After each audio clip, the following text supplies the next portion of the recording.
Deadlift oziroma mrtvi dvig je tretji izmed dvigov, ki se izvajajo v powerliftingu oziroma troboju moči.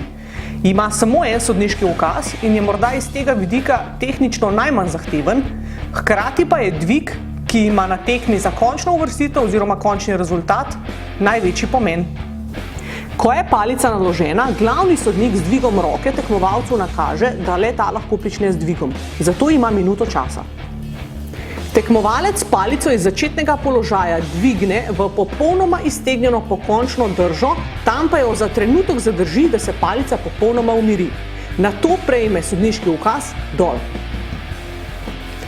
Po prejetju sodniškega ukaza dol, tekmovalec palico nadzorovano spusti nazaj na tla, na kar je dvig zaključen.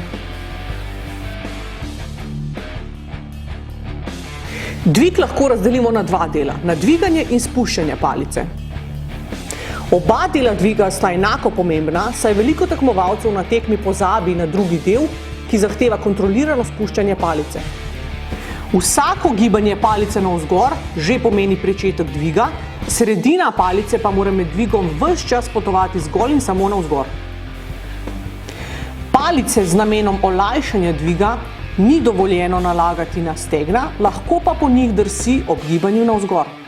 Prvi del dviga je dokončan, ko tekmovalec palico uspe dvigniti v popolnoma izravnano pokončno držo, v kateri ima zaklenjena kolena, zaklenjene kolke, popolnoma izravnan hrbet ter zategnjena ramena.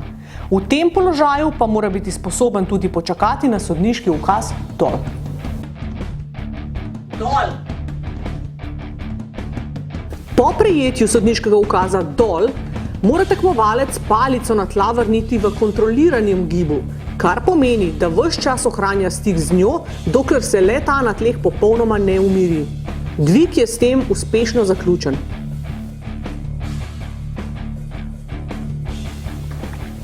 Razlog za neuspešen dvig je lahko kakršnokoli neupoštevanje sodniških ukazov, tehnično nepravilno izveden dvig ali nepravilno uporabljena oprema. Za neupoštevanje sodniških ukazov šteje prehitro spuščanje palice, preden tekmovalec prejme ukaz dol. Do napak pri izvedbi lahko pride pri dviganju ali spuščanju palice.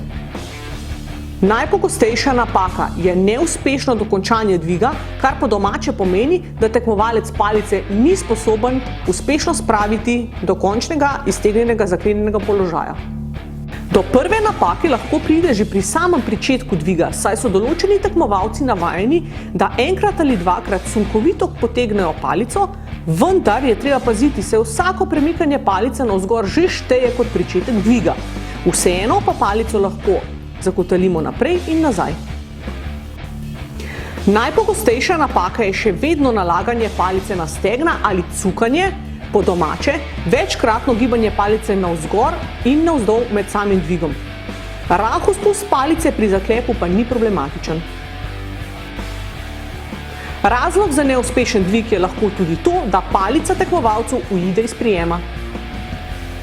Za napako pri spuščanju šteje, če tekmovalec palico po prejetju ukaza dol popolnoma izpusti iz rok ali če jo pri vračanju na tla spušča nekontrolirano, s čimer ogroža sebe, spotersko ekipo in opremo. Pretirano počasno spuščanje palice na tla pa ni potrebno, saj s tem tekmovalec ogroža tudi svoje zdravje.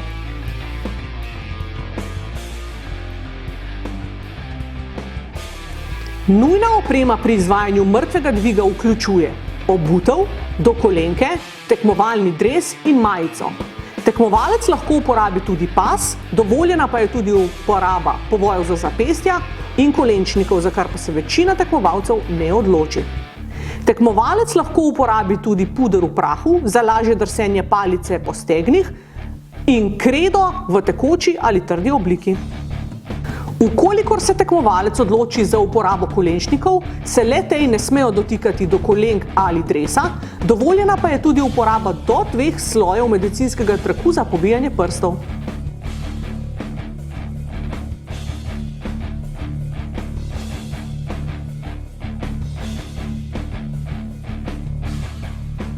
Dol!